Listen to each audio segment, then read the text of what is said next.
ആർത്തവ വിരാമം സംഭവിച്ച സ്ത്രീകളിൽ കാണുന്ന ബ്ലീഡിംഗ്, അതുപോലെ തന്നെ ബന്ധപ്പെടുമ്പോഴോ അത് കഴിഞ്ഞിട്ടോ ഉണ്ടാവുന്ന ബ്ലീഡിംഗ്, അതുപോലെ തന്നെ രക്തം കലർന്ന വെള്ളപ്പോക്ക് പോലെയുള്ള യോനിയിലൂടെ വരുന്ന സ്രവങ്ങൾ, ഇതൊക്കെ ഒരു മാരകമായ ഒരു രോഗത്തിൻ്റെ ലക്ഷണമായേക്കാം.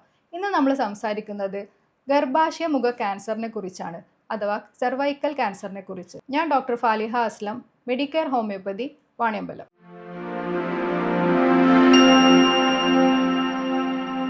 ഇന്ന് സ്ത്രീകളിൽ കാണുന്ന ക്യാൻസറിൽ ലോകത്ത് 2ാം സ്ഥാനത്താണ് ഗർഭാശയ ക്യാൻസർ. ഓരോ 8 മിനിറ്റിലും ഒരു സ്ത്രീ ഗർഭാശയ ക്യാൻസർ കാരണം മരണപ്പെടുന്നു. അതുപോലെ തന്നെ ഓരോ വർഷവും ലക്ഷത്തിൽ പരം കേസുകളാണ് ഗർഭാശയ ക്യാൻസർ റിപ്പോർട്ട് ചെയ്യുന്നത്. ഇതെങ്ങനെ നമുക്ക് നേരത്തെ കണ്ടെത്താം, ഇതിൻ്റെ ലക്ഷണങ്ങൾ എന്തൊക്കെയാണ്, ഇതൊക്കെയാണ് ഇന്ന് നമ്മൾ ഡിസ്കസ് ചെയ്യുന്നത്. ഇതിൻ്റെ പ്രധാനമായിട്ടുള്ള ഒരു കാരണം എന്ന് പറയുന്നത് ഹ്യൂമൻ പാപ്പിലോമ വൈറസ് അഥവാ HPV ഇൻഫെക്ഷൻ ആണ് ഈ ക്യാൻസറിൻ്റെ പ്രധാനമായിട്ടുള്ള കാരണം. ഗർഭാശയഗളം അഥവാ സെർവിക്സ് എന്ന് പറഞ്ഞാൽ ഗർഭാശയവും യോനിയും തമ്മിൽ ബന്ധിപ്പിക്കുന്ന ഭാഗമാണ്. ഇവിടെ വരുന്ന ക്യാൻസറാണ് ഗർഭാശയഗള ക്യാൻസർ.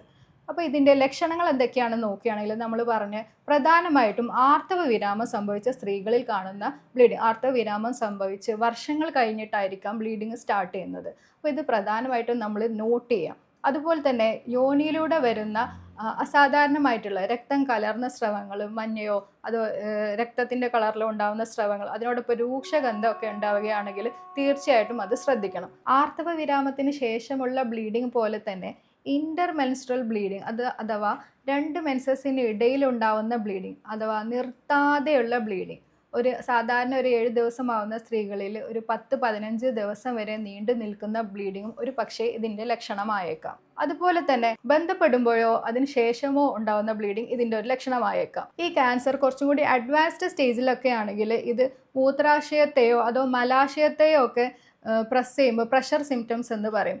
അപ്പോൾ ഉണ്ടാകുന്ന മൂത്രാശയപരമായ സിംറ്റംസും കാണിക്കാറുണ്ട്. മൂത്രം പോകുമ്പോൾ ചിലപ്പോൾ രക്തം കലർന്നു പോകാം, മൂത്രം പോകാൻ ബുദ്ധിമുട്ട്.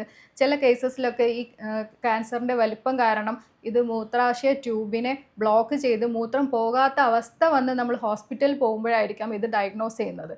അതുപോലെ തന്നെ മലാശയത്തെ പ്രസ് ചെയ്യുമ്പോൾ നമുക്ക് മലബന്ധവും അതിനോടനുബന്ധിച്ചുള്ള സിംറ്റംസും കാണാം.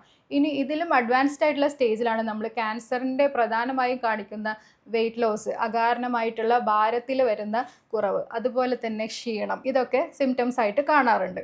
ഇനി നമ്മൾ പറഞ്ഞു ഹ്യൂമൻ പാപ്പിലോമ വൈറസ് ആണ് ഗർഭാശയ ക്യാൻസർ ഉണ്ടാക്കുന്നതെന്ന്. ഹ്യൂമൻ പാപ്പിലോമ വൈറസ് ഒരു 80% സ്ത്രീകളിലും നമ്മൾ ടെസ്റ്റ് ചെയ്യുകയാണെങ്കിൽ 80% സ്ത്രീകളിലും ഇതിൻ്റെ പ്രസൻസ് കണ്ടെത്തുന്നുണ്ട്.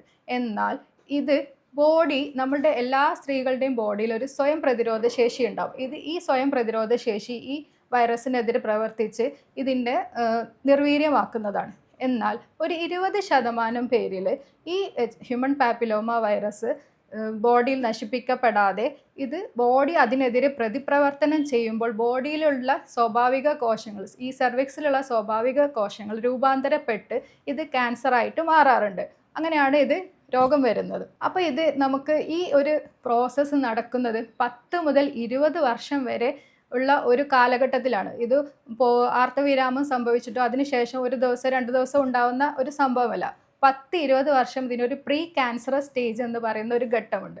അപ്പോൾ ഈ സമയത്ത് നമ്മളിത് കണ്ടെത്തുകയാണെങ്കിൽ നമുക്കിത് തീർച്ചയായിട്ടും ഇത് ട്രീറ്റ് ചെയ്യാവുന്നതാണ്, പൂർണ്ണമായിട്ടും നമുക്ക് മാറ്റാവുന്ന ഒരു രോഗം തന്നെയാണ്. ആരിലാണ് ഈ HPV വൈറസ് ഇൻഫെക്ഷൻ വരാൻ സാധ്യത കൂടുതലുള്ളതെന്ന് നോക്കാം. പ്രധാനമായിട്ടും നേരത്തെ 20 വയസ്സിന് മുമ്പേ വിവാഹം കഴിയുന്ന സ്ത്രീകളിൽ, അതുപോലെ തന്നെ മൾട്ടിപ്പിൾ സെക്ഷൽ പാർട്ട്നേഴ്സ്, ഒന്നിലധികം പുരുഷന്മാരുമായിട്ട് ബന്ധമുള്ള സ്ത്രീകൾ. പ്രധാനമായും ഈ HPV വൈറസ് ട്രാൻസ്മിറ്റ് ചെയ്യുന്നത് ലൈംഗിക ബന്ധത്തിലൂടെയാണ്.